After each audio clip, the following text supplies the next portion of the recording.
દિવાળી એ ભારતનું પ્રકાશનું પર્વ છે અને આ પ્રકાશના પર્વમાં આપણા સૌના જીવનમાંથી અંધકાર દૂર થાય અને અવગુણો દૂર થાય અને સમગ્ર વિશ્વની અંદર, સમગ્ર ભારતમાં, આપણા ગુજરાતમાં, આપણા પોરબંદરમાં સૌના જીવનમાં પ્રકાશ પથરાતો રહે એવી શુભકામનાઓ પાઠવું છું.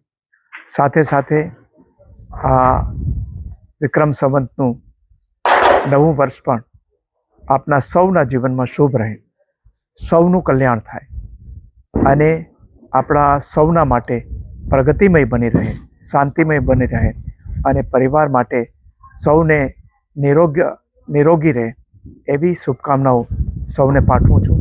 ફરીથી મારા પોરબંદરના ભાઈ બહેનોને, ગુજરાતના ભાઈ બહેનોને નવા વર્ષની અને દિવાળીની શુભકામનાઓ. અસ્તુ.